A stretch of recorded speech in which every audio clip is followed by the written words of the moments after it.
All right, we're in the St. Patrick's Day tournament. We're in the weekend round of the rookie division. I had a super busy weekend, and so did Dunner. So he played earlier today, and it's late on Sunday. Well, we got 4 hours and 22 minutes left. Just trying to get it in. Just got back from Seattle. It's real life kicking in. So real life, that's the deal. So let's see what we got. Hole number one. I'm just gonna play him through. Hole number one. Let's see which way the wind's blowing. See which way it's blowing. We got headwind here. So I've been doing it with headwind. If I do a power 3 ball, I'd have to do max OP.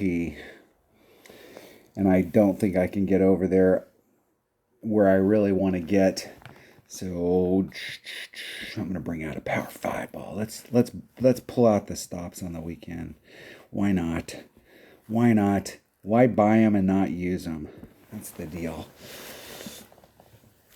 And I am doing a plus 10 to the cup. 1.1 times whatever the wind is.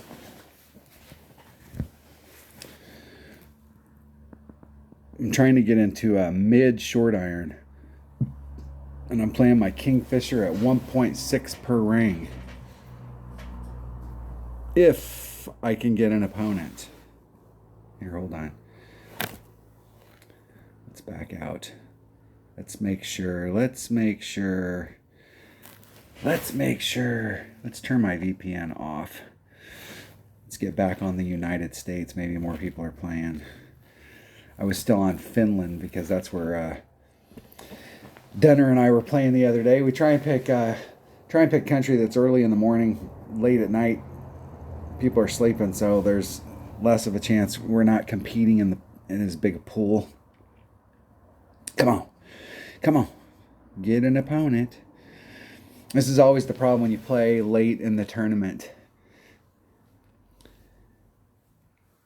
Wait until late on Sunday. It's hard to get opponents because everybody's already played, so you're more apt to get... there is a way to do it. My teammate Kyle told me there's a way to do it where you can forfeit, but I'm not exactly sure what the steps are, but I think if you make your shot and then it goes to their shot, you can forfeit, and it'll still give you your shot. But at that point, it won't match you up with real people anymore. It'll just forfeit you out.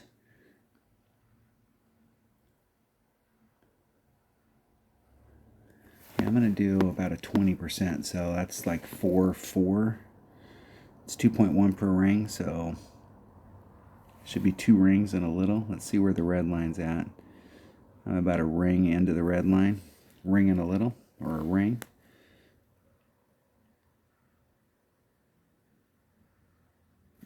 Hitting it perfect. See if I got that adjustment right. Otherwise, it'll clip the rough on the second bounce. It looks like it's going to clear. Nope. That'll still put me in mid short iron. If I can get all the way up to the front, and I overran it the other day and then got the recovery shot with my Nirvana, but if you can get all the way up to the front, you're in minimum short iron.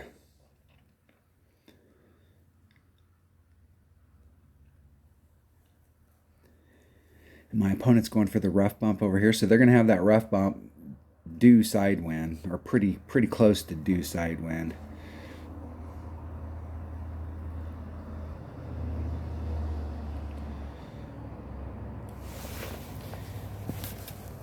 See if they can get it in the cup. Hitting it perfect.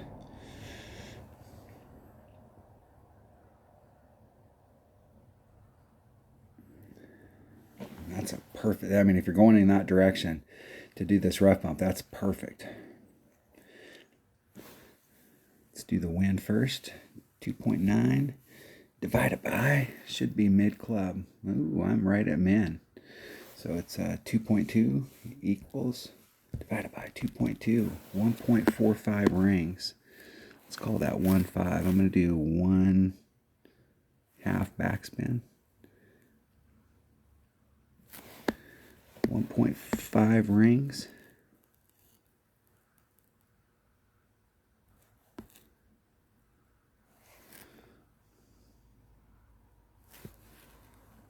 And I just need to hit it perfect. Hitting it perfect. Get in the hole. It looks like it. Woo! All right. Starting it off with an eagle. Got to get these par fours. Now, there's one of the par threes that I haven't, for this next hole, I haven't got it all week, and I really like this hole. It can be dangerous depending on how you're coming at it, but I haven't got it all week, so hopefully today I can get it to drop. And there's another one of the par threes. I think it's the mid par three. And it might be the last par three, and let me tell you, my shot's been, I've made it once this week, and I've been on track with it, but it is scary as hell how it's falling out. Close. Good game. All right, hole number two. All right, let's get this today. Let's hit it perfect and get it in the cup. And I've been dinking around with this. It's just not rolling out right. All right. Let's see which way the wind's blowing. Let's make sure. I'm going to bring a navigator.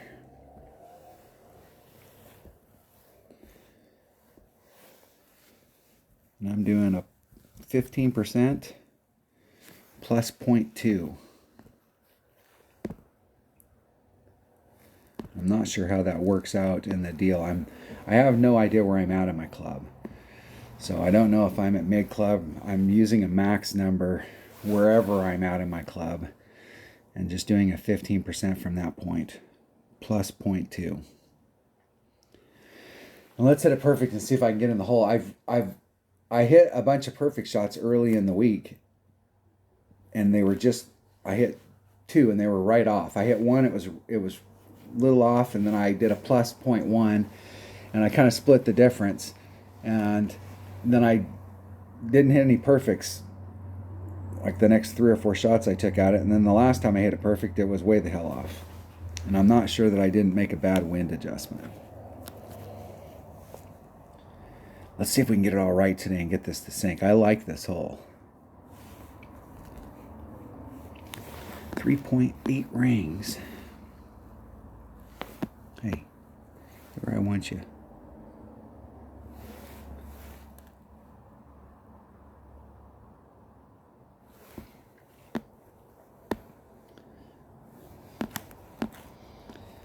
.8 rings.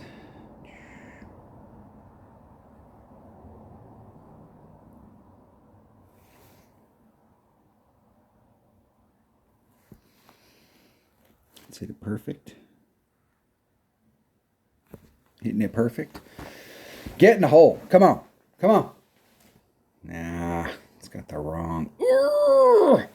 Slightly underpulled it.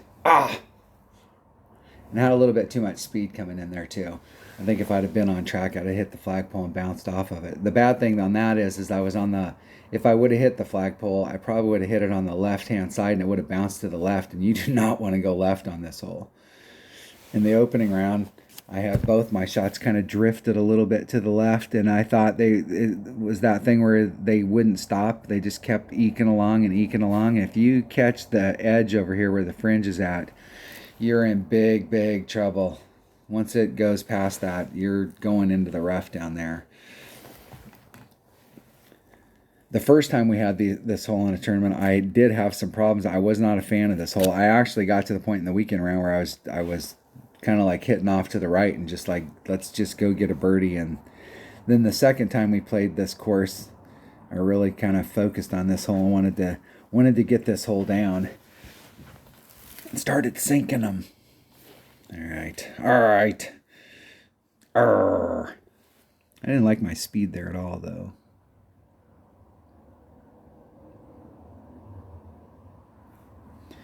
Hitting it perfect. In the hole.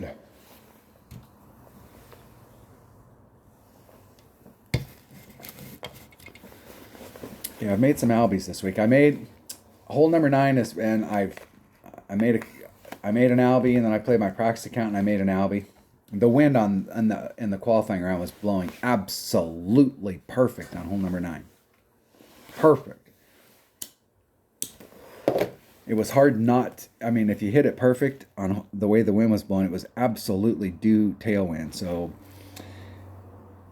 and I think I've made one other Albie this week, but I can't remember on what hole it was on, and it wasn't this one. I've been working on this hole, so I've been. In the past, I've always played over to the right, coming out of this direction.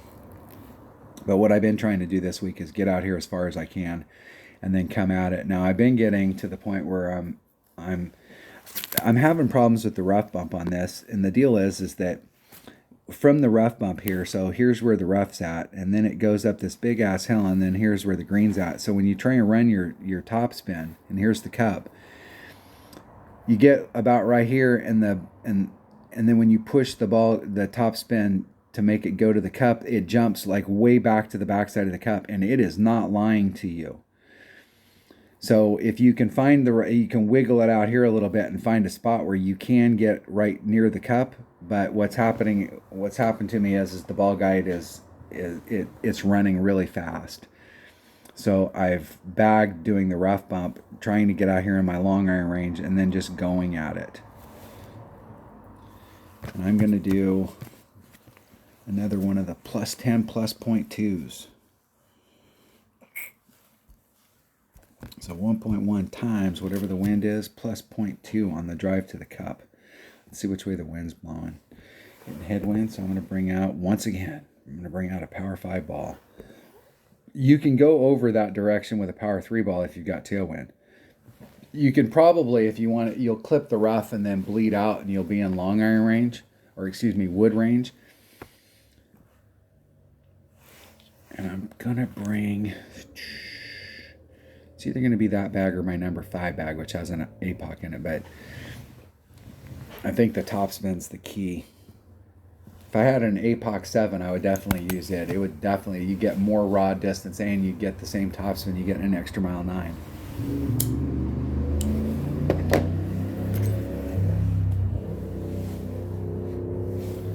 Here we go.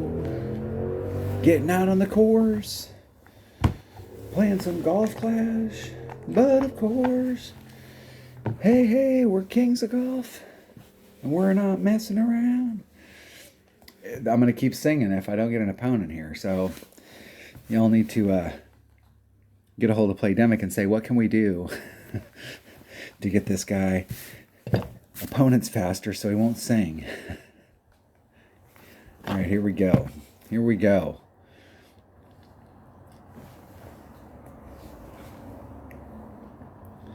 My opponent's got the same idea. Extra mile 9.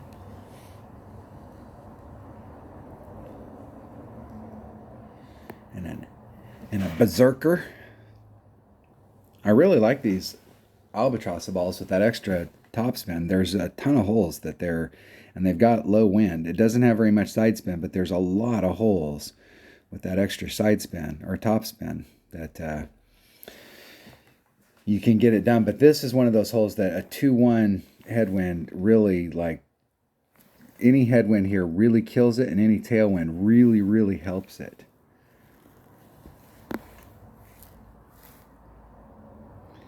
And there's no way I'm going to get over. I've been coming over here and then trying to curl it around. The problem there is that you can't put too much curl on it because you'll end up bringing it back to the left and clipping. So there's a fine line on what you can do there. 2-2.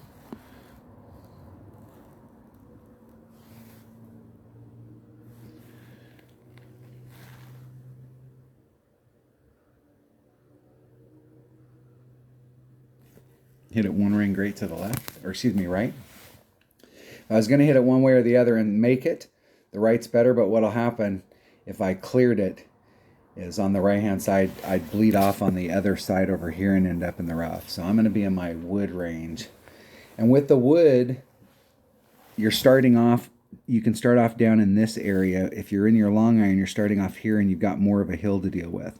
So there is a chance over here with the wood rough bump, it's a little flatter, and you can get your tail to come around. What you need though, so that you can get farther to the right and avoid more of the hill, is you need side spin. So with the one side spin ball, this may or may not work out for me.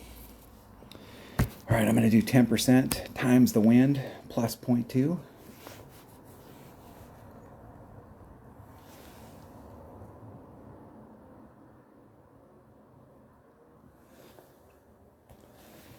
Let's turn my opponent off and make sure he's not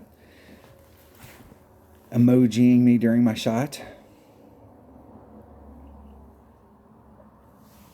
1.9. So it's 2.3 rings. I am my grizzly. Ooh, I'm a minimum sniper.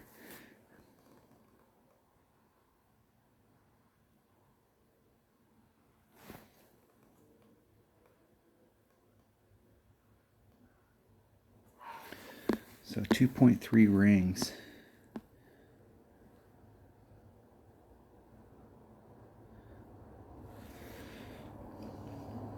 There's 2, 2.5, 2, 3.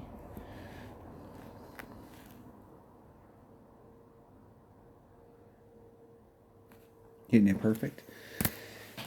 We'll cross our fingers and see if it, see what I'm talking about? Jetting it past there. It hits that and it wants to go for a ride.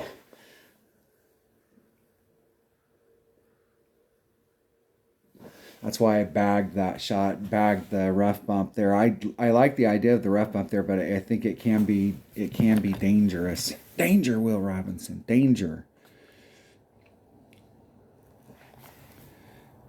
And I probably could have helped myself out there. I was in minimum club and I hit a max number. And that might be one of those situations where it would have been better to do a minimum number. So I pulled against the wind, and you could see when I pulled the ball guide up that it was running past the hole. So if I would have done the minimum number, I think I over pulled it.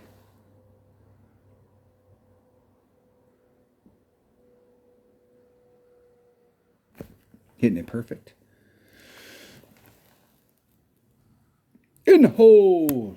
I was trying to hedge my bet there, so that's why I started off on the right-hand side. If you catch a great, you might, I mean, it usually doesn't work out, but I was trying to hedge my bet there. I was so damn close that wind's not a factor, but trying to give myself a little teeny bit of wiggle room. That might be the shot of the round right there, recovering on that hole. Yes. All right. Hole number 4. What is hole number 4? I do not remember holes. All right. I've been doing the shot bouncing over from here and going straight at it. My buddy Dunner's been doing the rough bump, and he's had some success on the rough bump, but that rough bump is G-string. I mean, I've seen thongs that were bigger than that. That is not... let's see which way the wind's blowing. That wind's not blowing bad for that if you make a good adjustment. But I don't know what the adjustment is on it, so I'm not going to dink around with it. And I'm going to take a navigator. Da-da-da-da. And this hole has been stymieing me all week. I've been doing a bigger and bigger and bigger adjustment, just trying to get, like, the way that the wind's blowing is I keep under pulling it. So I keep adding on more wind to try and get it right, and it's just not, I'm just not getting. I started at 10 and it was like a way under adjustment at max club. What's funny is I think Dunner's only doing like a plus 15, and he was doing like where he was at in his club. And I did a plus 10 and it way pushed me off. So then I did a jump to plus 30 so I could see if I could get on the other side of the hole. And I was still off. So then I did it to plus 40 and I was still off. So I have no idea. And I mean, that number can't be right, but I guess it is. It always cracks me up when you see numbers come out, because I know one of the other par 3s that we play in the game that is really kind of a tough par 3. I did numbers on it, and one day I was like, screw this, and I did like a plus 60. just like, screw it, I'm just going to make a massive adjustment and see where it ends up, and it went in the hole. So then the next time I was on there, I did a plus 60, and I set it up the same way, different wind, bam, it went in the hole. And ever since then, I mean, whenever I get on that hole, it's a plus 60, and I've made a ton of hole-in-ones on it, and it's not a hole that a lot of people think of as a hole-in-one hole. And there's another par 3 I can think of where I do a 50% adjustment on that one, and I have a lot of success on it as well. So we'll see. 5.4 rings. Okay, 3 rings off.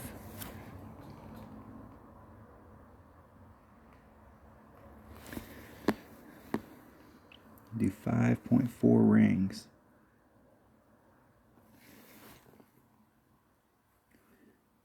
There's 5, 4.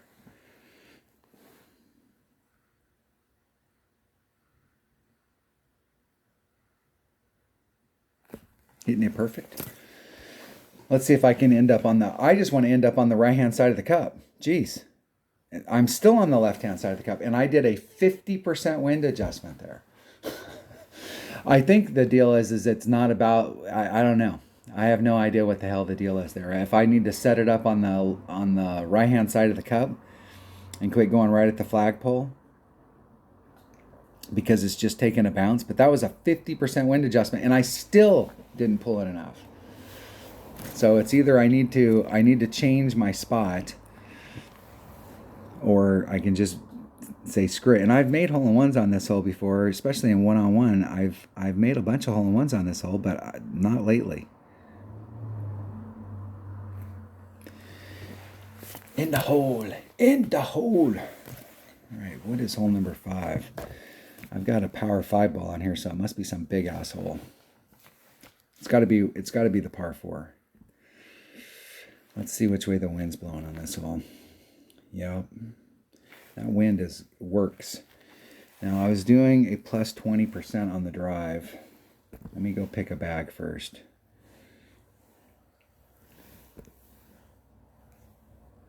And my teammate Scott hit a hole-in-one on this the other day. And Dunner started doing the shot that Scott was doing. And what they were doing was coming through this rough area and going straight towards the cup. And what I've had, the last hole on the backside of the opening round, Dunner took this shot and it ended up just dying in the rough. And I took this shot one tournament. That was what I focused on, was just that shot. And what happened to me was I made it through a couple times, but every other time it just died in the rough. And it's like I was doing the same adjustment and I hit it perfect and it just died in the rough. I think I did end up in the sand one time, but I was just dying in the rough. So I switched. One of my teammates, Dez, was his shot was to go off the island. You do bounce number 1, bounce number 2, and then clip the rough on bounce number 3 and then roll out. Now, what's important is to make sure that we do that 20% wind adjustment on the drive, because especially if you have any kind of forward moving wind, it does carry, and you'll end up missing this rough on the third bounce, and it'll end up in the rough behind it. And you really have to hit it perfect. There isn't, if you hit it great to the left, you're in the rough here, and if you hit it great to the right, you'll make it here. But then when you clip the rough out here, it'll just bleed off into the rough. So you absolutely have to hit this shot perfect. And I'm going to take my number 1 bag.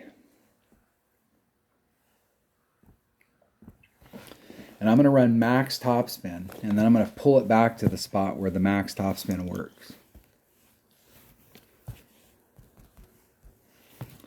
With 20% on the drive.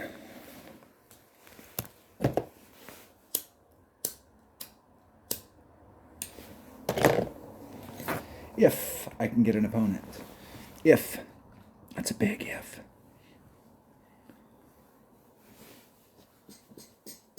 I'd really like to get this next par 5, but let's focus on one hole at a time. One shot at a time. This hole right here is one shot. I mean, if you take the shot and you get it right, you're on the green. That's 3.7 equals divided by 2.1. It's 2.1 rings.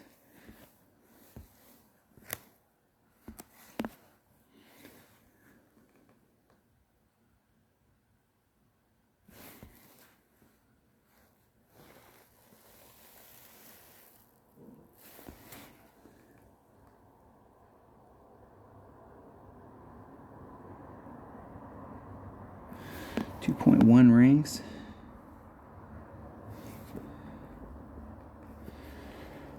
Need to hit it perfect.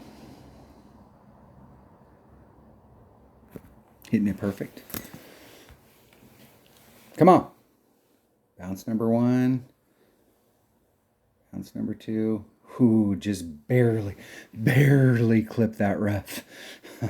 Just barely clipped it. There's like 2 blades of grass between the rough and the green right there.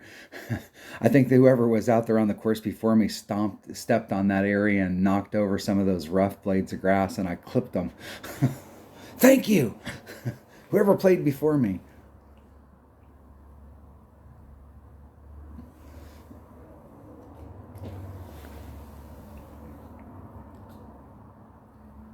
And I think either way is good, but I just had a problem going through that rough area. I don't think they need to overpower it with, and they didn't adjust out the wind. So I'm not exactly sure where the hell they're going.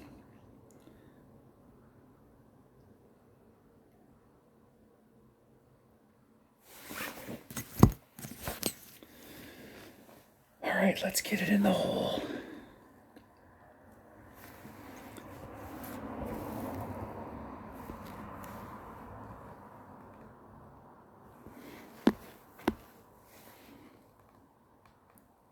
Hey, you see how much movement's on the green here, so hitting it perfect. Perfect. Get in the hole. In the hole. Woo! That's what I'm talking about right there.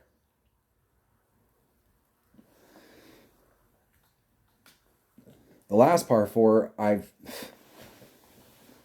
I've been doing exactly what I want to do, where I've been getting into the pad, and then I've been missing the freaking wedge shot going to the cup. So the other day we went out and tried to see if we could get the bounces right so that you could bounce towards the green, but and I know I've been on the green before, but I actually think we have to bring out a lower power ball.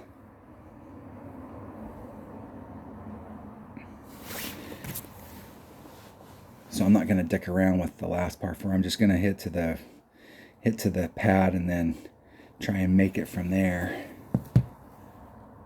Eagle. Was my opponent in the rough? This must be a replay, because I could have swore they hit into the rough. Were they in the rough right there, or were they on the? That looked like it was a fairway shot, but I could have swore they were in the rough. I'll have to go back and watch that and see what the hell happened there. I wasn't paying attention. All right, let's see which way the wind's blowing. Wind is going with us. I really like to make this hole today. I have no freaking clue really what to hit on it. Seems like I've been over pulling, so I'm going to hit wherever I'm at in my club. And I was bringing in one of these season 3 balls.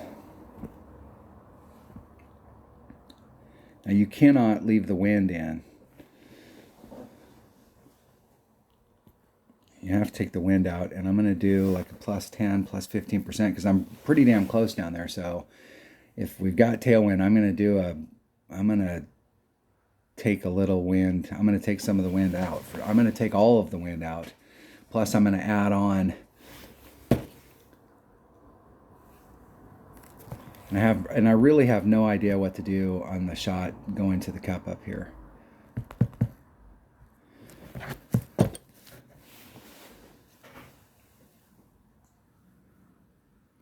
But it seems to me like I keep over pulling it, so I'm going to do where I should be at in my club, which is 1.1 per ring. I think I'm going to be in mid. If I get my drive right, one shot at a time. If I get my drive right, I should be in like mid grizzly. If I get my drive right.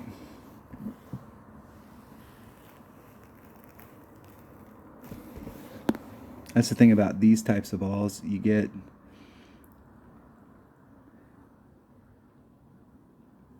going to be 2.5 rings off of that at max OP. So half my blue ring's in the rough and half of it's in the fairway. And I'm going to do a 3 mile an hour pull. So that should be 2 rings. Theoretically.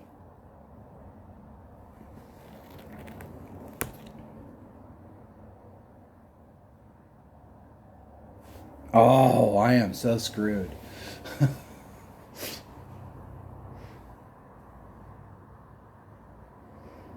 I got lucky. I bounced out. I came out of that rough. Now, the shot from here, I'm at the right angle if you're doing the rough bump. But what I don't like about the rough bump here is the second bounce. And if you hit anything great to the left, you're screwed. You might get away with a one ring great to the right. But if you hit anything more than one ring great to the right, or if you hit it to the left, you could be in big, big trouble, because your second bounce, with the spin that you're having to put on there to bring the ball back around to the cup, if you're doing the rough bump, it's not good. Not good at all. And my opponent is in a world of shit. Now, they might, with a berserker, be able to make it up there.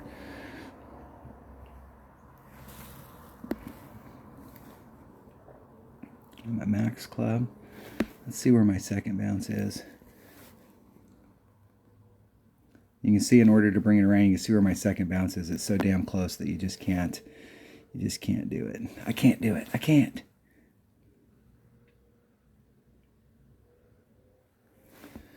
So times 3.8 is 4.56 rings.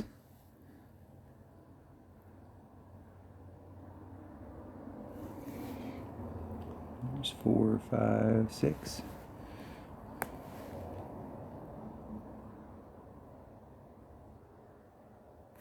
Hitting it perfect.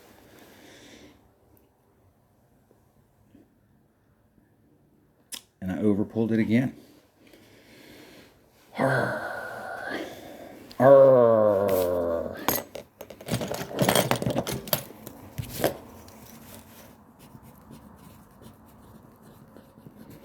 That was definitely a max club right there.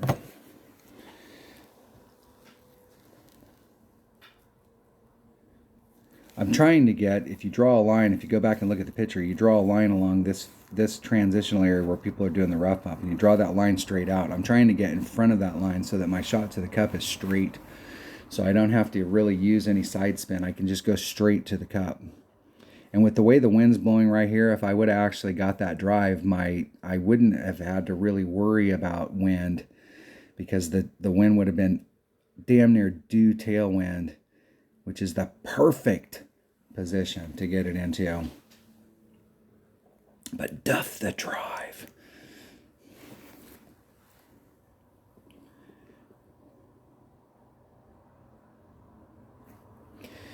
And I'm 100% sure I'm not going to get that same win on the backside, so I won't be able to try and make up for it. And that was an opportunity lost right there, because the spot I've been hitting to all week is almost over hitting it.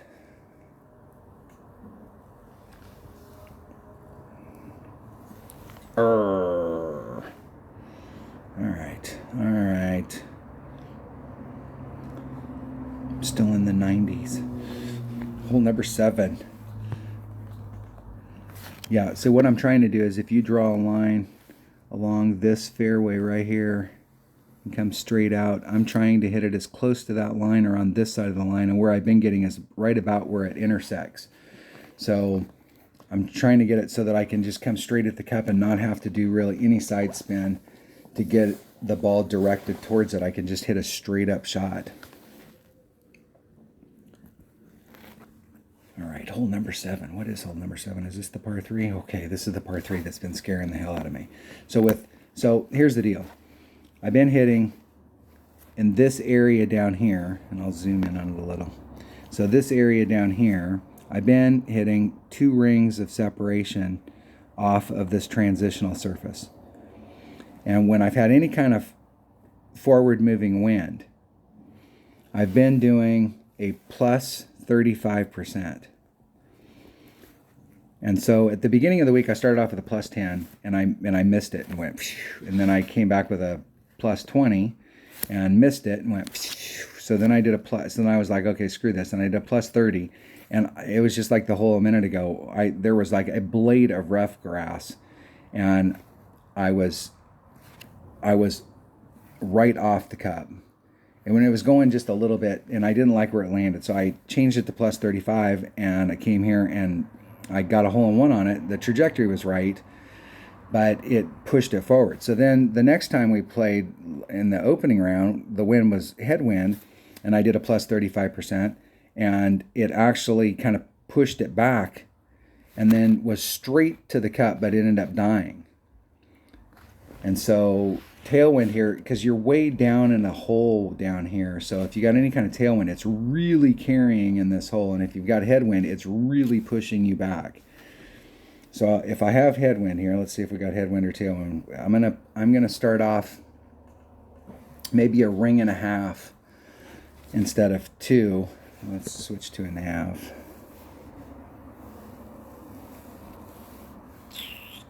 What are the bobbles? All right, let me switch to that so I can cut that wind down as much as possible. And I'm going to do like a ring and a half instead of the 2 rings that I've been, the 2 full rings. I'll do like a ring and a half and see if I can get the forward distance right, because it hit so far back in the rough that when it came out, it just, it still was rolling towards the cup, but it just died. It was probably a good 6 squares, 5 squares away from the cup. It was probably 4, but it felt like 70. D-boy. Dale Appleby was giving me shit about me saying 70,000 rings, and I'm like, hey, if it's more than 2, it might as well be 70. All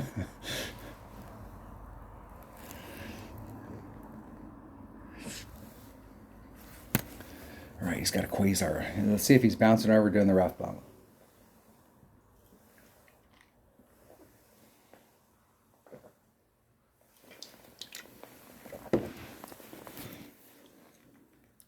And this is the only par 3 that I've gotten a hole-in-one on this week, so.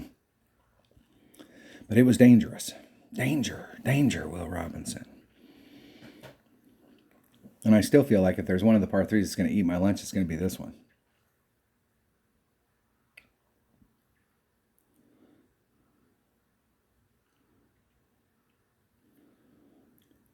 See if they can get it in the cup. Hitting it perfect. See if they got their adjustment right.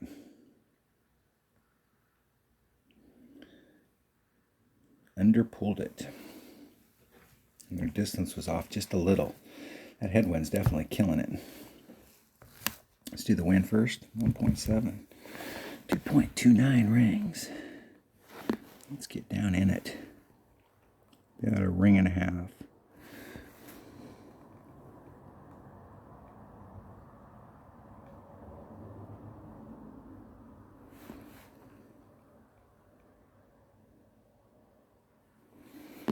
Ring and a half.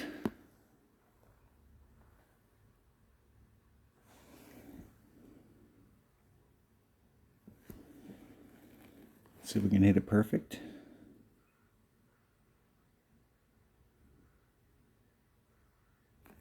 Hitting it perfect. Getting a hole. Not enough speed. Not enough speed.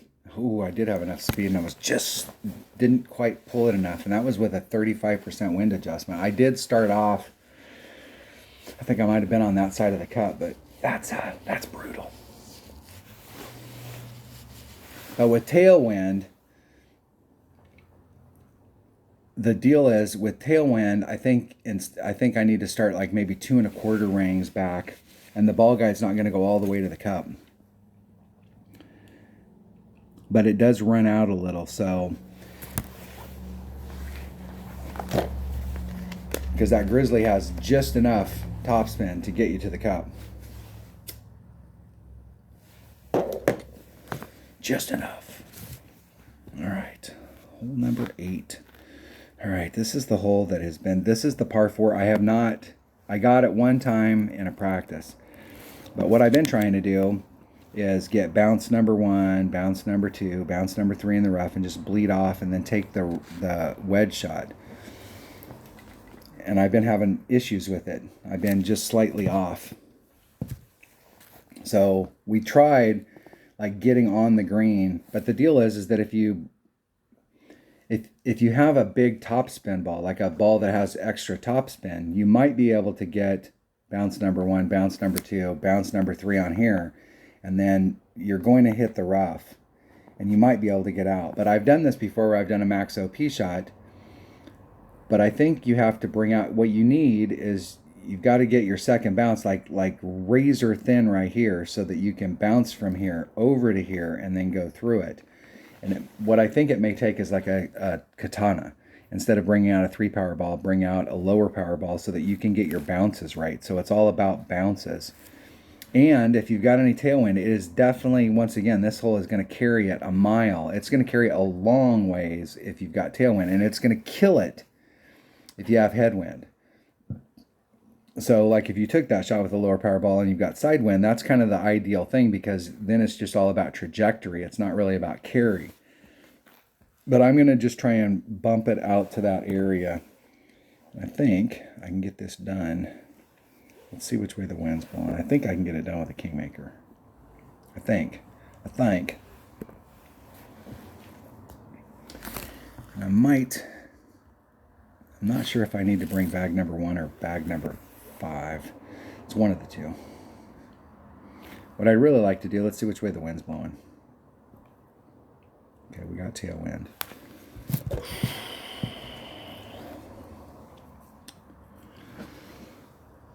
I don't want to involve the wind.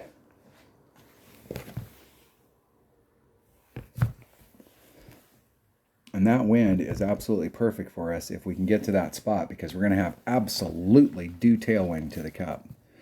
So the wind adjustment to the cup is not going to be that big of a factor.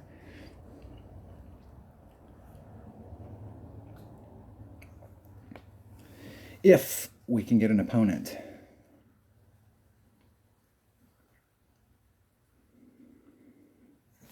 I brought out a big ball on this and was trying to see if I could stretch it out. I brought one of those power 5 balls to see if I could stretch it out, because what I wanted to do was not have to do a bunch of overpower. I wanted to see if I could get on the green side.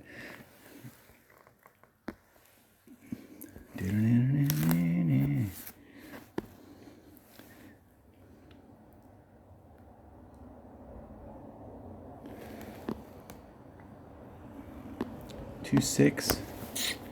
I'm going to do a 3 mile an hour pull, so that's a ring and a half. I'm going to lean a little to the right.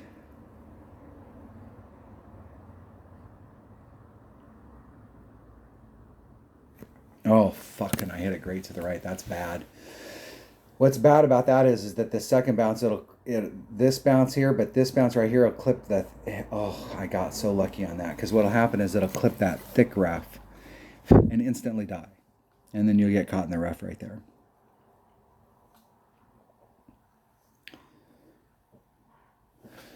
I got lucky.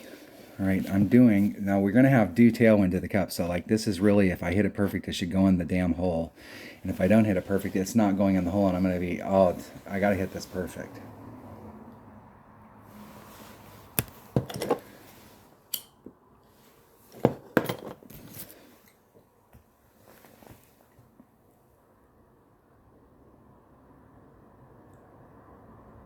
And they're in an even better spot because they can run topspin from there if they were using a Nirvana. I've had problems with that where I bleed all the way through and I end up on the other side. So 3.2 equals, where am I at in my club? I'm right at max club, so divided by 1.2. It's 3.1 rings. Let's see if I can run a little topspin.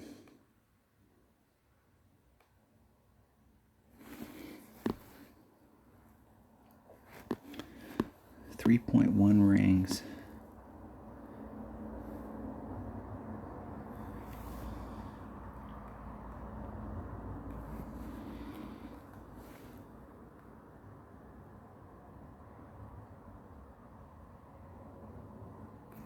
Oh, and I hit it great to the right. Fuck. Arrgh. Perfect, was in the hole. Damn it. I have had no luck at all on that hole all week long. And that hole has been the thing. You need to shoot -30 to have any kind of conversation about being towards the top.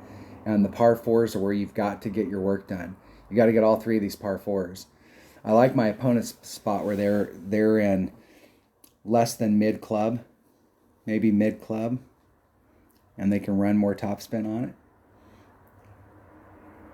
They could actually do a rough bump from there with as much topspin as a rapier has.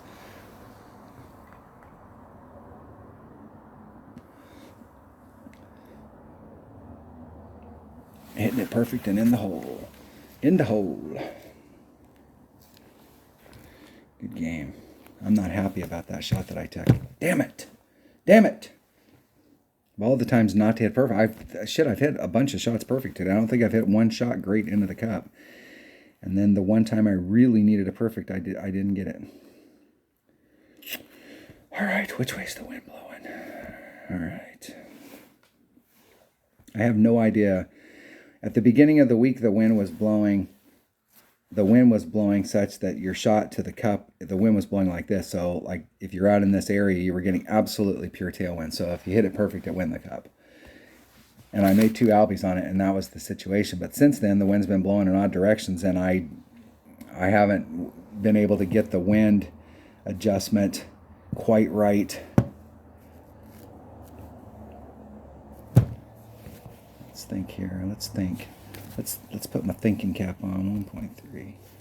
I've been doing 15% on the drive, and I will tell you that you got to take the wind out on the drive, or especially if you're using a power 3 ball and you're doing max overpower, it will carry it. And in one of the rounds, I actually put the wind back in it. I was like 4 rings away on max OP from up here, and I put like half the wind back in, and it took me right into the drink. I mean, it way over carried. I don't like this hole to begin with because I don't like having to hit through those rocks. I'm not a fan. I think it's so gimmicky. I mean, one of the things I like about Golf Clash is that it gives you an arcade feel, but it plays like a simulation. And this is the one hole that is so arcade-ish that I'm not a big fan of this hole. I do not like having to hit through the rocks. I think it's total BS. If you were playing in the real world, most of the holes that are in here, they respond like the real world. There's a couple spots in this game where you can hit on rocks and you're in a downhill trajectory and you hit on the rocks and like, especially if it's a big rock, you will get a bounce off that rock. Now, it could be a good bounce or a bad bounce, but you can get a bounce off that rock. But these rocks here are, if you hit into those rocks in the real world, you are going to be dropping a ball. Or you're going to have to hit another one off the tee.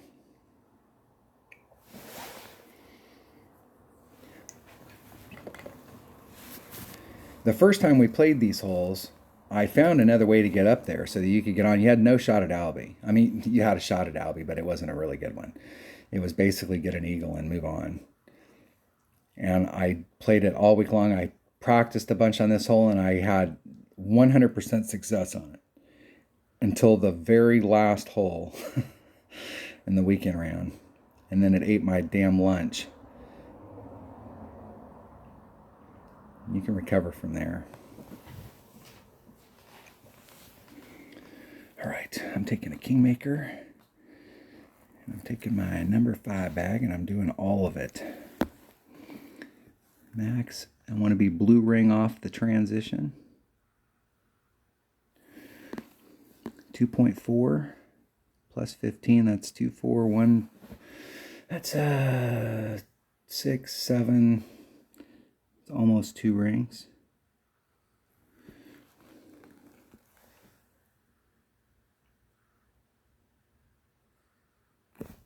Hit a 1 ring great to the right. That might not be good.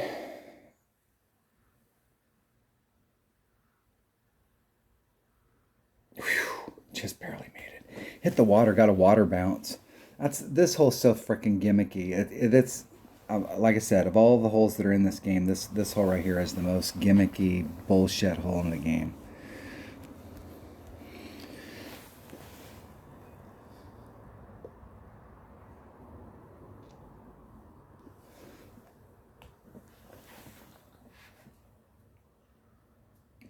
And they'll be fine. They'll roll right down to the cup. That'll be pretty good distance too. I would rather it roll just. No, that's not bad. Okay, where am I at in my club? There's men. So I'm at men club. So it's 3.2 equals divided by 1.2. 3.5 rings.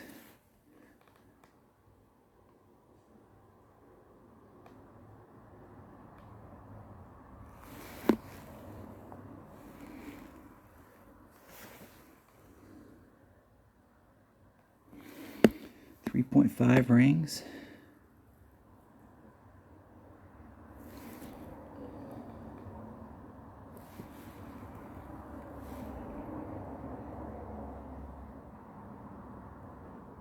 Hitting it perfect. Let's see if we can get it even close. Come on, come on. No, it's going to go past it on the right. Over pulled it.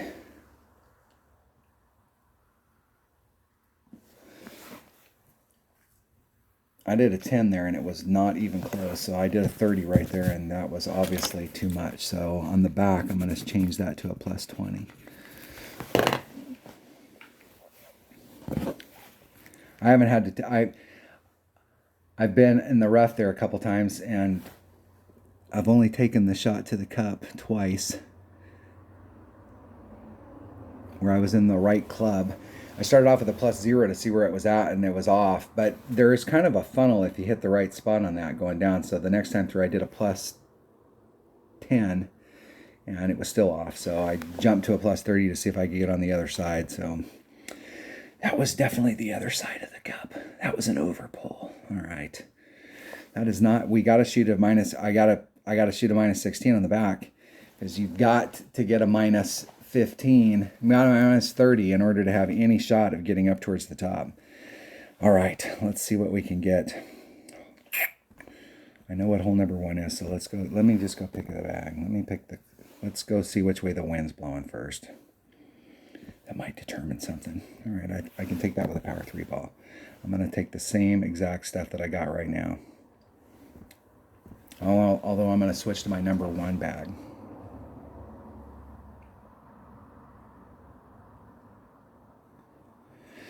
Now with the power 3 ball, I've been hitting it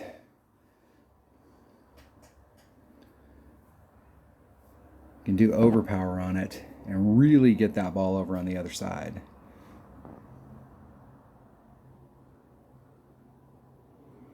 If I can get an opponent. I'm just going to play 18 holes just straight up. I have 0 hope right now because of the front 9. I really needed to end the front 9 with a -15 to have like a really good shot at it. The par 3s have been being brutalized. I've been being brutalized by the par 3s this week. Haven't had any luck on 2 and haven't had any luck on the mid one.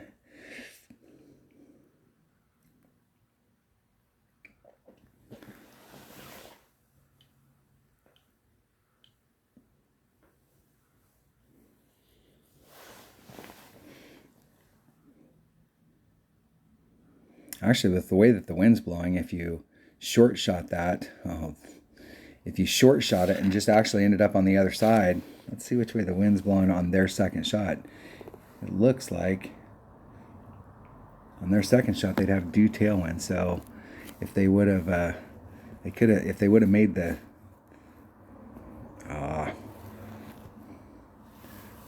one just to get past this stage.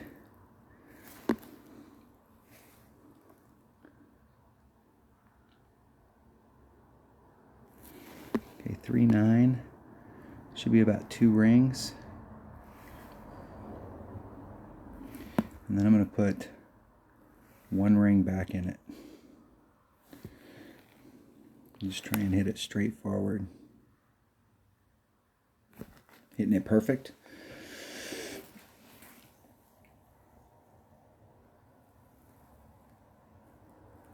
Whoa down, Cat Daddy. Whoa down.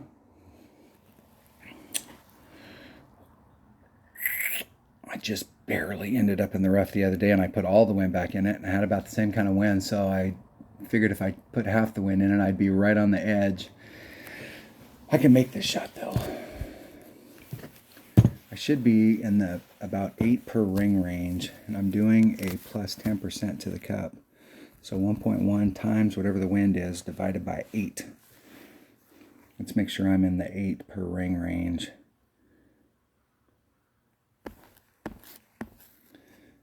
Okay, so there's max, there's mid. I'm in the quarter, so that's about 8 per ring. So 2 equals divided by 8. It's about a quarter of a ring.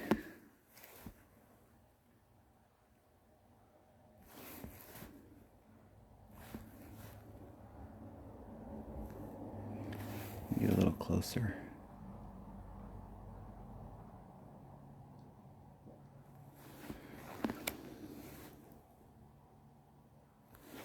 It's about a quarter of a ring. Gotta hit it perfect. Hit it one ring great to the right.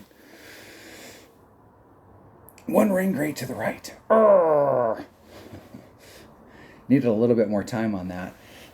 I like to hit, on my rough iron, I like to hit it from the right to the left.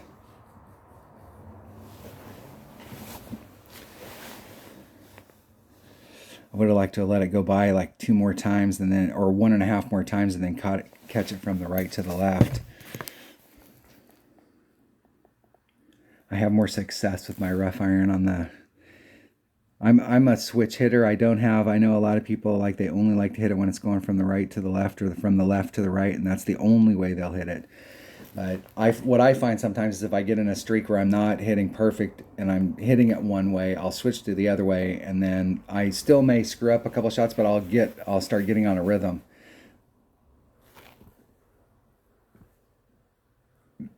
Damn it. All right. Okay, I know what hole this is. I got these first ones. Let's take a smaller wind ball so I can make less of an adjustment here. Now let's take a half.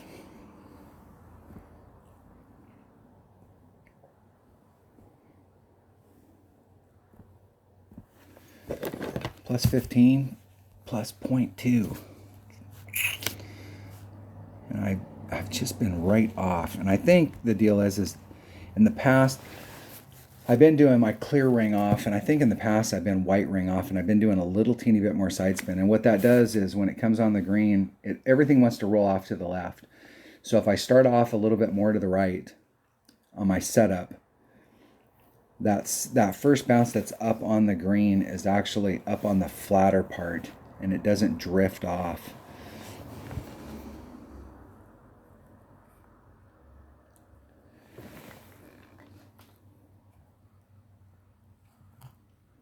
Here we go.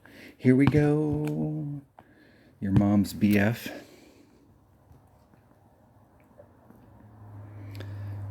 So you can see they're starting off with their white ring off on the edge, and if you look at, let's see what kind of movement they make. It's 3/6. They just did a straight up adjustment, and they're overpowering it. They hit it great to the right. And that seemed really nonchalant.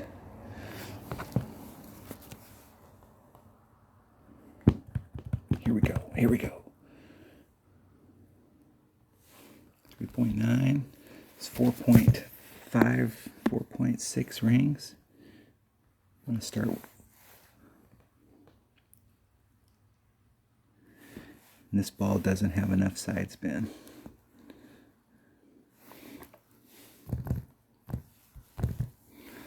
Points. Hey, damn it.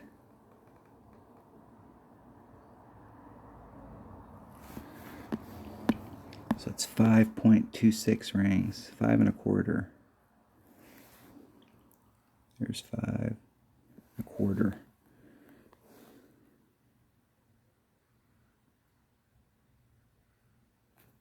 Oh, fuck, and that's the worst side to hit it on, too. Oh, that was a one ring great to the left. And it like right here is where it's scary. Like it doesn't stop.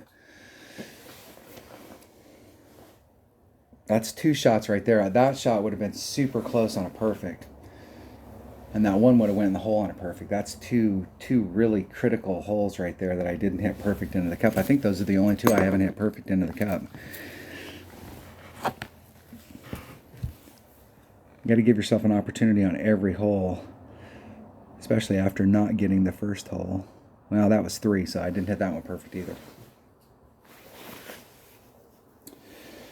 Hole number 10, and I've made that once this week with my rough iron. I've had pretty good luck recovering this week. Which way's the wind blowing? blowing with us. So I'm going to bring a Power 5 ball and my number 1 bag. Power 5. My number 1 bag.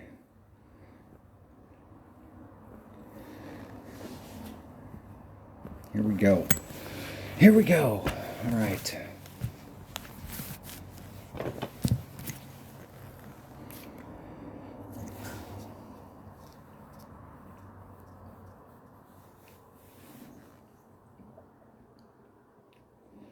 I was trying to see if I could get into my short iron range out here.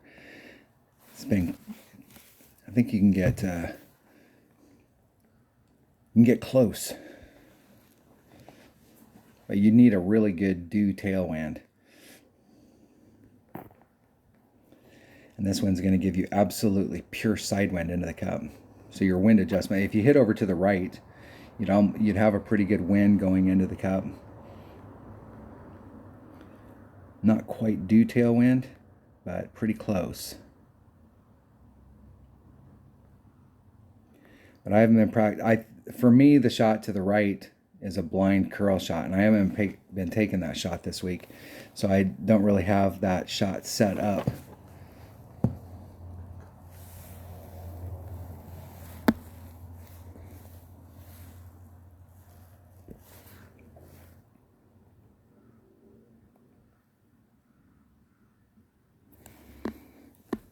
So it should be 1 ring, and then I'm going to put the forward moving wind back in.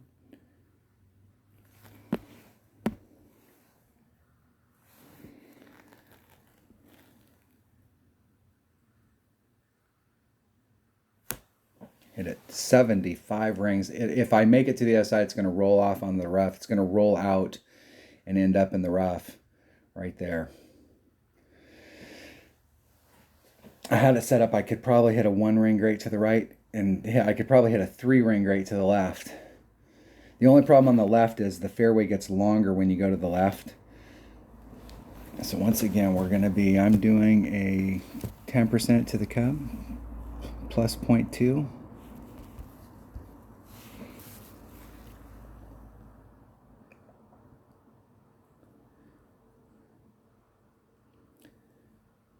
Now what's pissing me off about this hole is that when I'm in that same spot, I'm getting the rollout where it's wanting to run, and it's wanting to do what it did to me on the front side, where it's wanting to really run going through there. But I see other people get it in there, and they are like, the ball guides like not giving them the problem. Well, what are you expecting, dude? You hit the ball great on the thing. Let's make sure they don't interrupt me. Let's see where I'm at in my club. Okay, there's max. There's mid. There's 3/4. So I'm about 3/4 club. So it's still 2 per ring.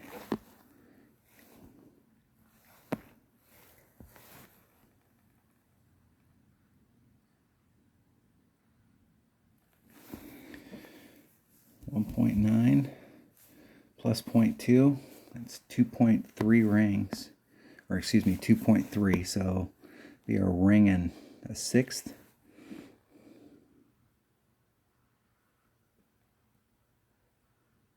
Oh shit, now I'm all screwed up. I didn't think it was moving. I thought it was moving the screen. And I didn't have time to go back and look at it.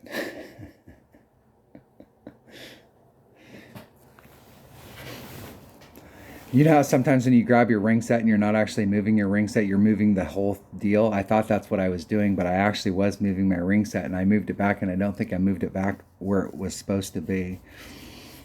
I should have pulled back and looked at it to see and reset it, but I didn't think I had enough time. Fucking rookie. Why do you think I play rookie, man? Come on. You can't make stupid mistakes like that when you're playing expert and masters. You got to be on your game. You got to have your game face on the whole time. Part of that's just practice and doing it over and over again. When I used to play all the time, and I played 20 to 40 hours a week, it was almost like a second job.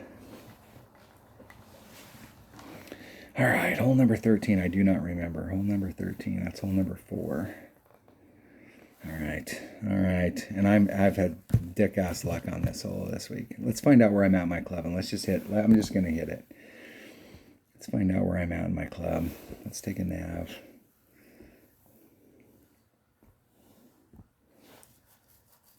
I on the front I did a plus 40. I did a plus 50 on the front, and I still got pushed off.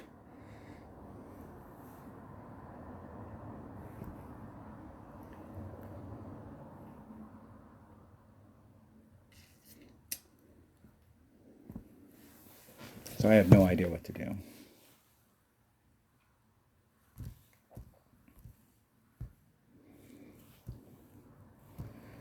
I still got pushed off with a plus 50, so let's do a plus 60. The deal is it's not changing.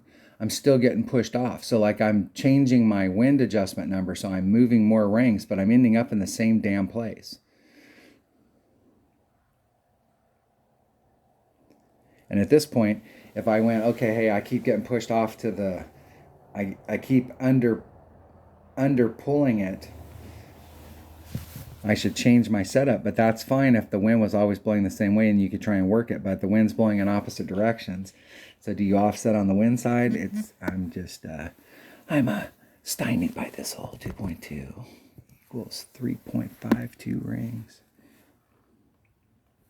Okay, 3 rings off. Let's set it up in the same damn place we're setting it up.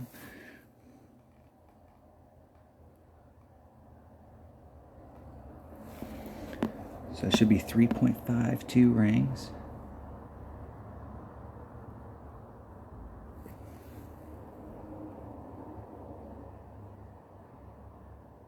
It's 3.52.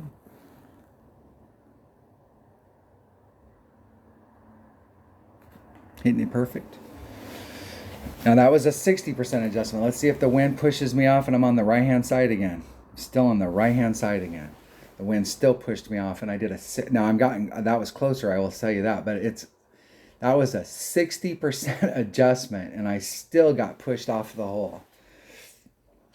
With that low of a wind, I still got pushed off. What kind of bullshit's that? I am not a fan of hitting off this hillside. I've seen a lot of people this week hit off this hillside.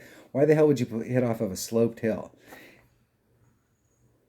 Because if you make a bad wind adjustment and you hit a little high on the hill, the ball's going to go way to the right.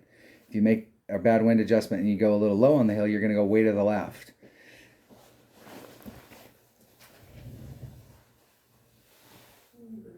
Okay, baby. Love you too. I'm not a fan of hitting off those hills.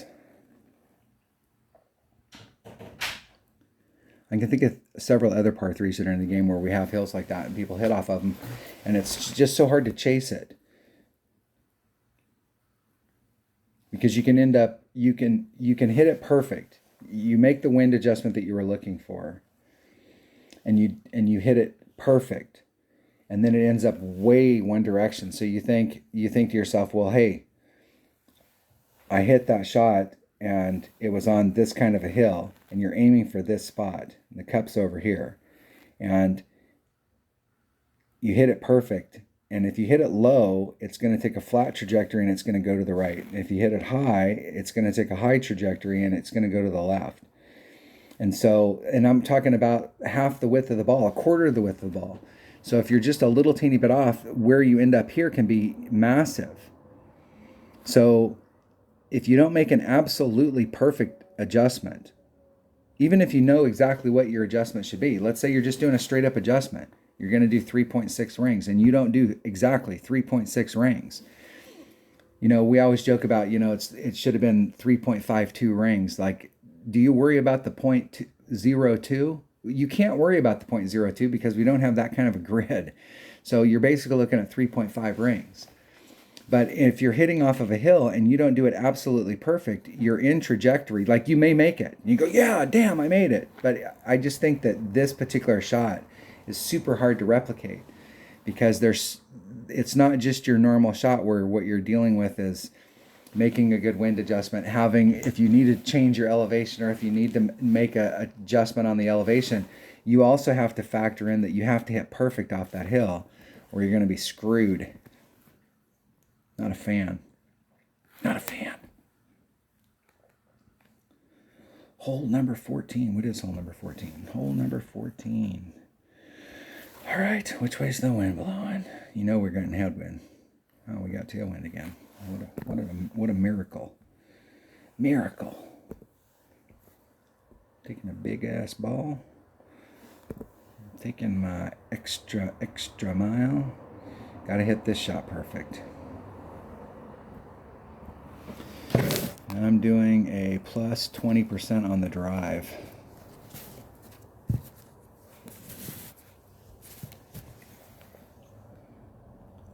And it almost seemed like on the last drive, I barely hit that. Like, I might even need to do a plus 25.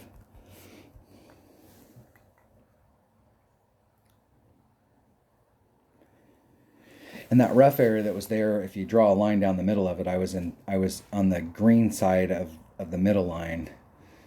And I really like to be on the behind that line, because there's just so much topspin. It's got to be able to make it through.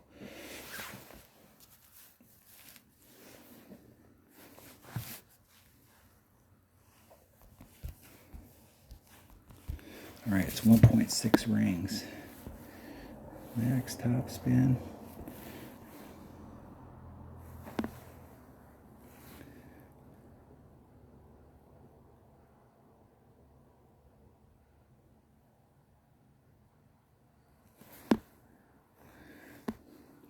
.6 rings.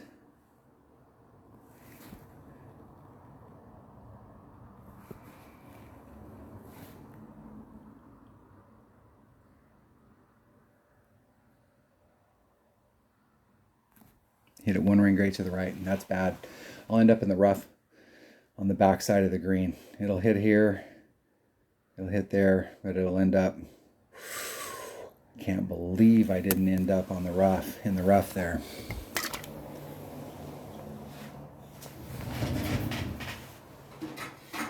Usually anything great to the right on that hole is the death. Hold on 1 second.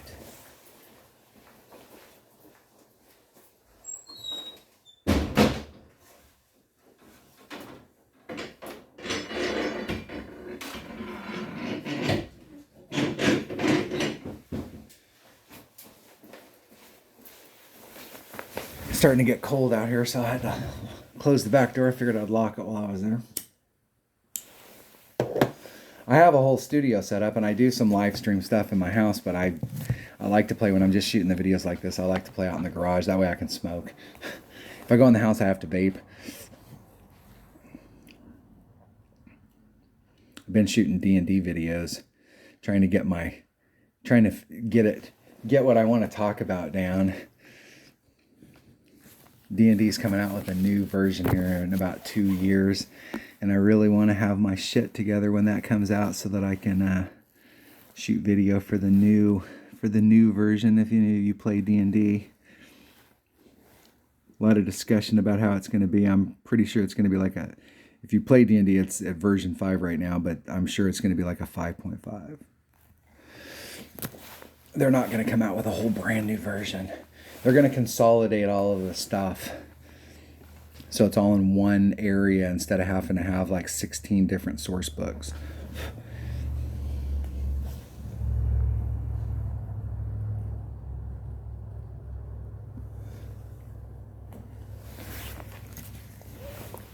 My opponent's using an end bringer. What level was that end bringer? I had a pretty good topspin on that. If you get your end bringer to like level 7, it's arguably the same as a rapier, but when you get it to level 8, it's the better club. I mean, it does everything your rapier's doing, and the epics are more accurate. Even though, like, if you had a 100% accurate epic and a 100% accurate rare, the epic is a little more, it seems like it's more forgiving. It really seems like if you play with a Goliath, which is at like 2 per ring for most of its life, right in that neighborhood, it's more forgiving than a more accurate club. And when you play upper tours, it's really good to have clubs in your bag that hit around 2 per ring, because it's easier to make wind adjustments. So if you're dealing with a 12-mile-an-hour wind and you got a 2 per ring club, you only got to move it 6 rings, as opposed to if you had a 100% accurate club, you got to move it 12. Hole number 15. All right, let's see what hole number 15 is. All right, I got up there, but I wasn't where I wanted to get, and I definitely got to take that wind out. Definitely got to take that wind out. And I'm playing with these season 30 balls just because you don't need anything more than the power 3 ball, but it's got extra topspin. So I'm trying to get, the area I'm trying to get up there is way in the hell up there. All right. I don't know, I'm playing with my number 5 bag. Hey, number 5 bag. I'm playing with number 5 because I need the curl. And I can't hit it on the front. I hit it 2 rings great to the left, and you can't do that. I can hit it 1 ring great to the left and 1 ring great to the right, and anything other than that, I'm going to hit the rough. And on a 1 ring great to the right, there's still a chance that I might hit the rough, but there's a good chance I'll bleed out, kind of like I did on the front. But if it's a 1 ring great to the left, 1 ring great to the right, I should be fine. But if it's anything worse than that, I'm in a spot of bother, especially to the left, because I'm putting so much curl on it to the left that you end up over curling it. The way to play this hole, if you want to be consistent, is just to bring out a big topper. And you can bring out, if you had a bigger ball, you can play it with a power 3 ball and you don't have to do any overpower at all. But what'll happen is your second bounce is hitting right in the narrowest part of the fairway. But if you bring out a bigger ball, you don't have to do any overpower. You can get past that area. This is a great hole for a 4-4-4 if you're bringing, you've got lower developed stuff. Okay, I'm going to be 2.5 rings away from that rough. So I'm half my blue ring in the rough, half my blue ring out. I'm going to take the wind out. Plus, I'm taking 3 miles an hour out, so...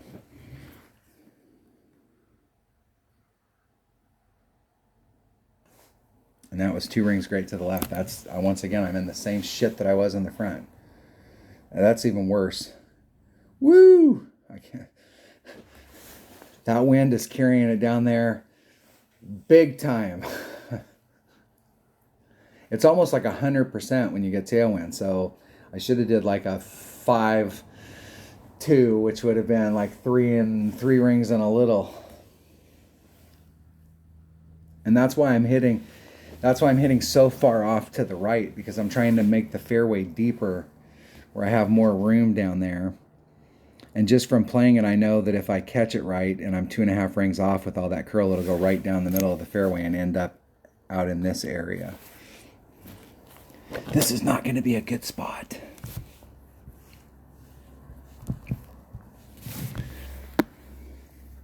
Now, I'm in the spot. If I wanted to do a rough bump, that's the spot.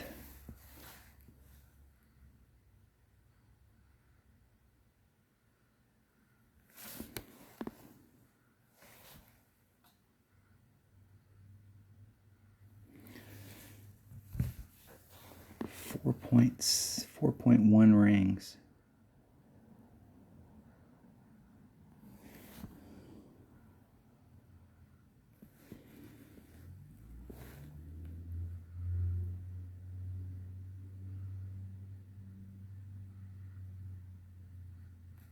Oh, fuck. That's the worst side to hit it on. Oh my God. I'm going to end up in the rough. Not good. 1 ring great to the left. I probably, if I'd hit that perfect, I'd ended up on the other side of the cup. I did a 10% there, and I probably needed to do a 15. On the front, I did a 20.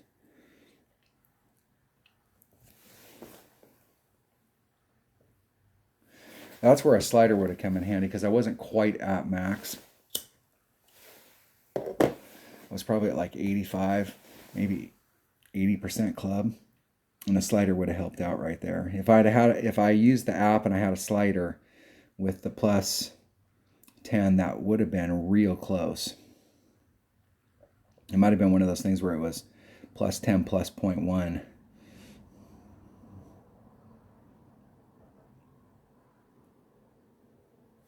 That rough bump, I like rough bumps, but that particular rough bump right there where that second bounce is at is one of those, and I don't like hitting rough bumps at that angle.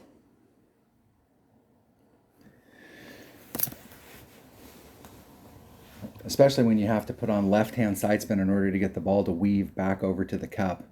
And every bit of left-hand side spin you put on there puts that second bounce closer to the rough. 2 times on that hole, and both times duffed the drive. And got lucky both times and ended up in the fairway. So let's count our stars on that one. And we were unlucky, but we got lucky. Hole number 16. So what is that? Hole number 7? Hole number 7. All right. Which way's the wind blowing? This hole has been dangerous. Okay, this wind right here. I've been doing a 35, and I've been right at it. But it seemed like I got pushed off the cup a little bit.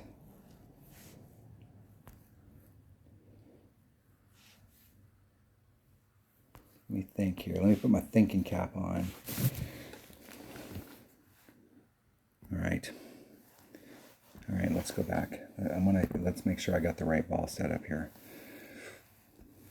Let's bring a nav.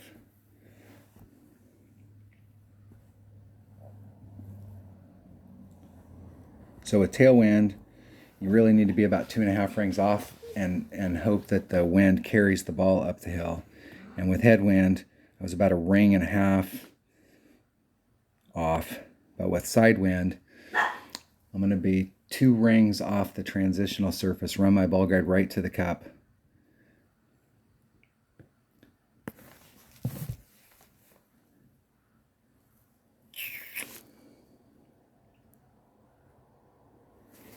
If I can get an opponent.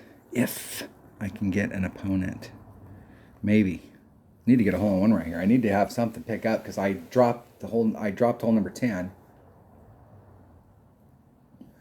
And I only finished off with a 14 in the front. So, I mean, if I want to have, you don't have any shot with a 28. You're going to have to shoot a 30 or better to have any shot. But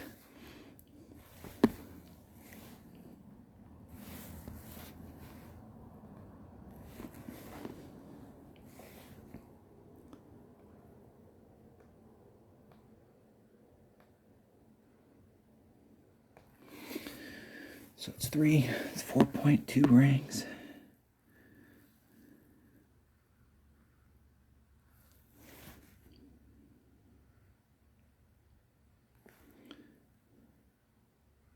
There's 4.2.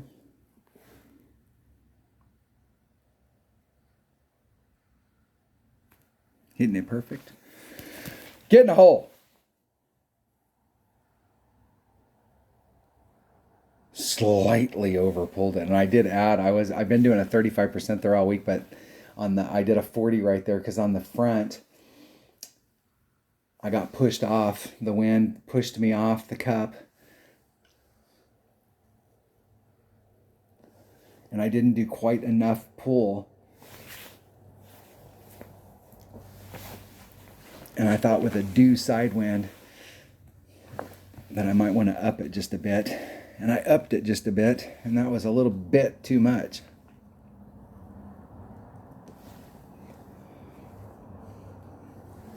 I liked where it landed, though. So I got this hole figured out as far as the landing. If you have tailwind, you've got to give yourself 2.5 rings of separation from that rough because it's carrying way down there. I mean, it'll carry the whole 2 rings. And if you got headwind, it's definitely pushing it back.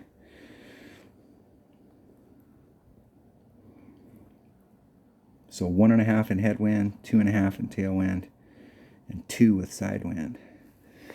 I think the 1.35 is there, and I think maybe just doing like maybe a 0.1 or something.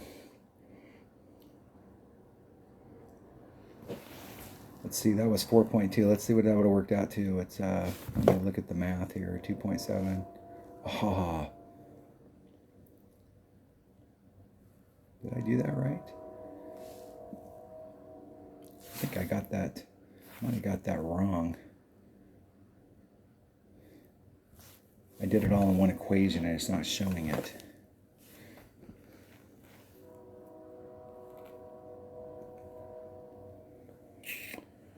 All right. Hole number 17. What is hole number 17? Okay, let's see which way the wind's blowing. We're getting the right wind. I need to bring a Kingmaker. I feel like just driving the fucking green. And let's buy some Kingmakers so I don't have to buy $100 ball. Or 100 gem ball while I'm out on the course. I could have bought, I don't know what I was thinking. I bought the one instead of buying the 9-pack. And wasted some gems. Bringing my number 1 bag. And I've been doing a plus 15 on the drive.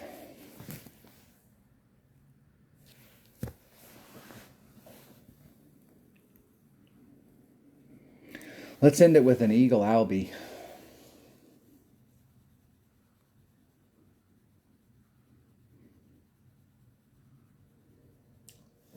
What's disappointing is I put myself, there's a couple on the one par 5, the mid par 5, I haven't put myself in the right spot, but I've been putting myself in the right spot, and I've been hitting a lot of perfects, and I haven't been getting in the hole.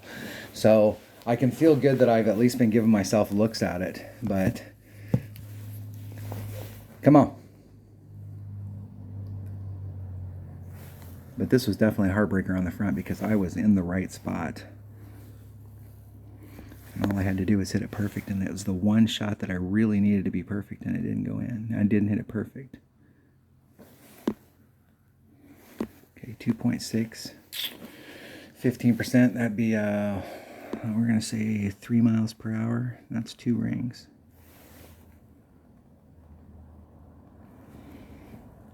I should be able to hit it perfect. No leaning at all.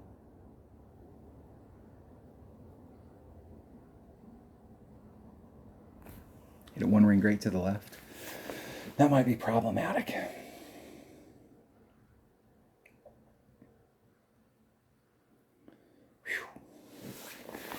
Trying to give myself enough room there so if I hit a 1 ring great to the left or the right, I can still get in the spot.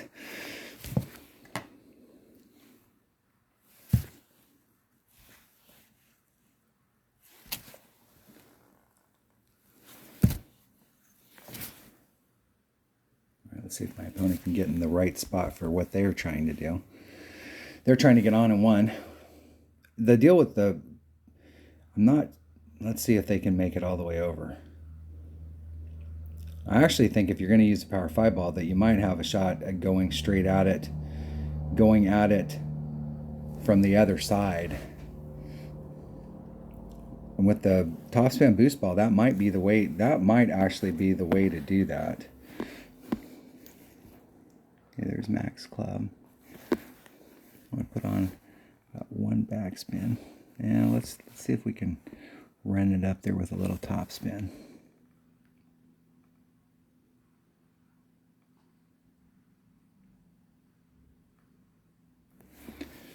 .9 equals divided by 1.2. 3.75 rings.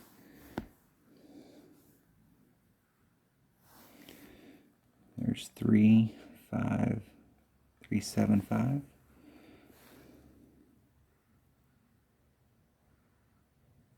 Oh, fucking, I hit it. I didn't hit it perfect again.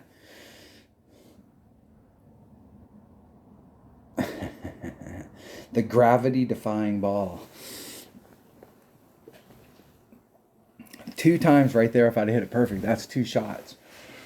That's your tournament right there. Those are 2 shots right there. Whatever my score is at the end. I mean, if you go back and you look at your round, that's the difference between... That is like the tournament right there. That hole. The first on the front, all I had to do was hit it perfect. The wind was absolutely due tailwind. So even if I'd screwed up the wind adjustment and I overpulled it or underpulled it, it didn't matter. All you got to do is hit it perfect, and it's in the cup right there. Another. All I have to do is hit it. And that's the problem I've been having on this hole is I've been in the right spot all week long, and I think I've only hit it perfect into the in like once. And when we did that, we were still trying to figure out what kind of an adjustment to do to the cup. And we started off the week, we were just doing a 0 just to see where we were at. And I did hit it perfect, and it was off. So we did a plus 10, and I hit it perfect, and it was off. And ever since then, I haven't hit it. And so Dunner hit it perfect at 15 and was in the hole. So we're like, okay, 15 looks pretty good. I was doing a 10 plus .2, and ever since then, I have not hit it perfect into the cup. And so that is depressing. Depressing. All right. All right, that wind's not helping or hurting us. I'm taking a Kingmaker. I got the Kingmaker, and I'm taking my APOC bag, and let's just tap it in the tap it in the hole.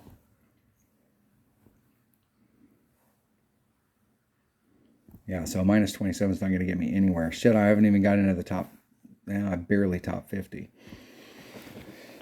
As the week goes on, at the beginning of the week, 28s, 29s, some 30s, and then you get into the opening round, and then you're looking at 30s, and then in the weekend round, it's going to have to be 30 plus in order to be at the top.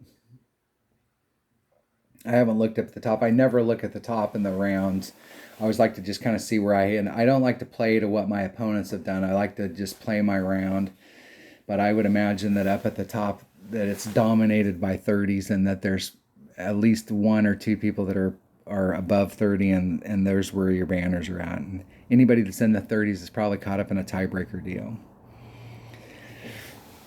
That's my prediction. We'll see after this hole, like where we're at. The worst, and this is the worst round I've shot all week. This is the thing, like the last 4 or 5 tournaments, the worst rounds that I've shot have always been in the weekend round. I shot a 15 in the qualifying round, and I shot a 29 in the opener, and then go out and fold like a cheap chair in the weekend round.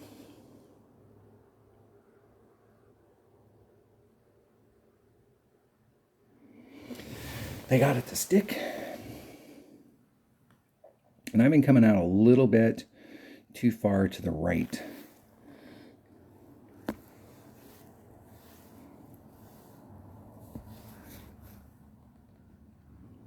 So I'm going to start off right about 2.5 rings. I'm going to have about half my blue ring in the sand over there. 3, 4. I'm going to do 2.5 rings.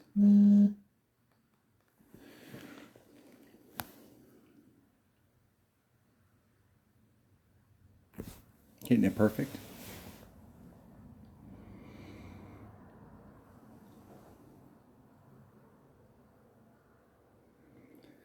And those rocks. Oh my gosh, I'm having a struggle. I am not a fan of these fucking rocks. I can tell you that right now. I can recover from there, but the deal is that I just think the whole janky ass thing of hitting through those rocks is just BS.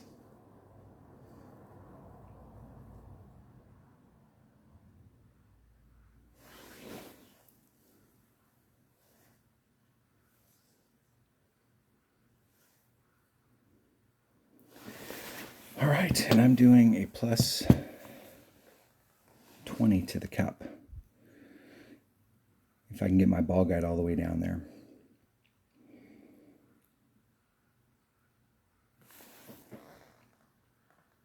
And my phone died, so I don't have a calculator. So 3.9, that'd be 4.8.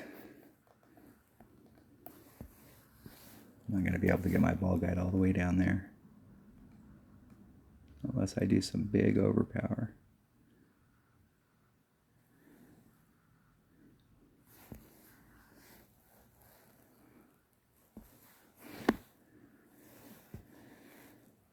I went off there because I'm going to have to do some overpower on it. I wanted to put myself more in the middle of the fairway.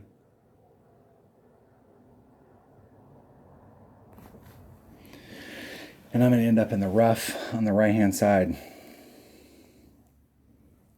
Ooh, I got lucky.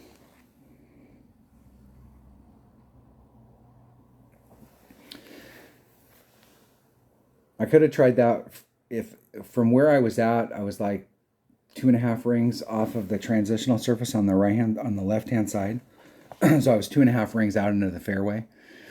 And I knew I was going to have to put overpower in order to get to the spot, and it looked like I was going to have to put all the overpower on it. So in that spot, I've got 7 rings on the right, but I'm pinching myself on the left, and I'm having to do overpower with my rough iron. So instead of trying to be a hero, I moved it over to the center of the fairway. So knowing that I'm going to have to do overpower if I do hit it great to the left or the right, massive.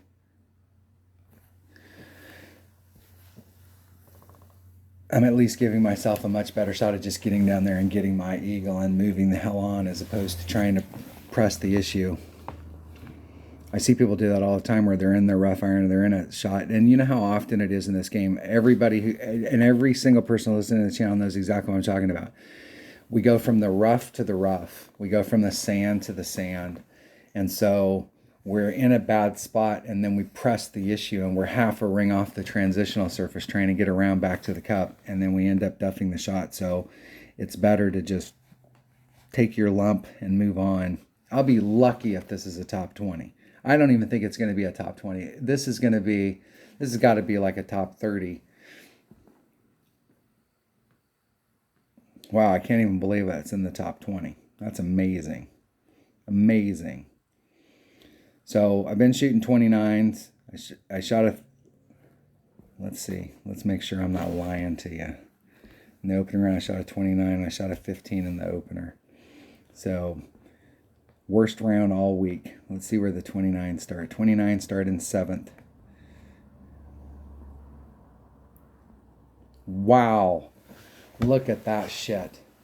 And those two holes, let's see what the person up here, 29 and a 16, so they have me in tiebreakers, but those two holes, that one par 4, missing those two shots, rimming it, and then not hitting perfect either time, just that one hole, hole number 8, if I would have succeeded on hole number 8, not hitting it perfect, either one of these two shots, missing those two shots, that's the difference between a banner. I mean, that's where it really boils down to. And for the most part, it's just shooting minimum score. Like, I picked up some of the par 4s that I'm supposed to pick up. Was it 4, 5, or 6? I think it was 5. Picking up some of the par 4s. This hole right here was bad because I overshot it. And I've made that hole every single time this week except for on hole number 10. But hole number 8 was really the game changer in the tournament. And once again, if I would have just picked up all the par 4s, bam, that's a win. Par 4s are so important in this game. I know we're all trying to pick up par 3s, and we're trying to get hole-in-ones, and we're trying to get albies, but albies and hole-in-ones are what win you tournaments. What got you to the point where you could win the tournament was picking up all the par 4s. And having picked up only 3 of 6, but especially hole number 8, is what killed me today. So, I mean, it just boils right down to just not getting it done on that hole. And I hit a ton of perfects today going into the cup. And hole number 8, I didn't hit it either time. And both times it would have went in. I mean, you're just right there. I mean, that's the whole shit part about it. It was a good round, but like I said, that's the worst round I shot all week long, and it has happened to be in the weekend round. It's just, All right, that was the St. Patrick's Day tournament. We've got another tournament coming up this week. Denner and I were talking about it. He mentioned that they're going to be at Spring Break 9-hole Cup. And what is it? It's going to be, and we've got, I think it's brand new pin placements. I think he mentioned that there was going to be new pin placements, but does it say that on here? Guns out, it's time for the spring break. BSOAs, we're going to spring clubs and basking in glorious rays. Yeah, new hole locations. So we got new hole locations. And what I'm anticipating is that I've always said that they need to make, why are we not playing on 18 holes? Like a real golf course, not like some municipal course where you go out there and you play 9 and then you play another 9. But like a real 18-hole golf course. We've been in this long enough, and the way it first started was you're on hole number 1, and we had fixed wind, and the wind's blowing this direction on this hole. You could be on hole number 1, and I could be on hole number 10, and they could match us up. But when they started doing the variable wind, they can't do that shit anymore. So if you're on hole number 1, whoever you're playing is also on hole number 1. If you're on hole number 10, whoever you're playing is on hole number 10.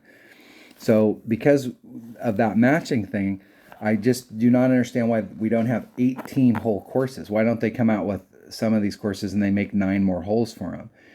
But at least with the multiple hole placement, we could play in a tournament where maybe one round we play with the regular holes, and then when we get in the weekend round, they change it, because that happens in real tournaments. They'll change the hole location from one round to the next. And the weekend round is always in the toughest spot. Tough. So we might be able to see that in the future, where we play one of these majors on these holes, on these courses where they have two hole locations. In the qualifying and the opening round, we have one hole location. In the weekend round, we have another hole location. But I will shoot a walkthrough on that this week, probably tomorrow, because I've got a really busy week ahead of me. And then next weekend, I may not be able to play in this tournament. I might be able to play in the qualifying rounds, maybe, but I'm probably not going to be able to play the weekend round, because we're going to be moving stuff. No, I'm not moving, but my sister-in-law who died, we're moving all of her stuff out of her apartment, so we've got a whole weekend's worth of work. But I will see you on that one. I'll shoot a walkthrough on it and go through the Oasis holes. I like the Oasis holes. I've played on these holes a lot. They've been in the game for a long time. Originally, I think it was only like four. There was like 4 or 5 holes. I think it was 4 or 5. It was maybe 4, maybe 5 holes, and then they finished it off and they came out. I think it was 5, and then they came out with 4 more. And so those original 4 or 5 have been in the game since the very beginning, and then they popped out the last ones 6 months, a year later. All right, that was the St. Patrick's Day 2022 tournament at Drew Moore Links. Thanks for watching. Everybody have a great week. Stay safe, and I will catch you on the next one.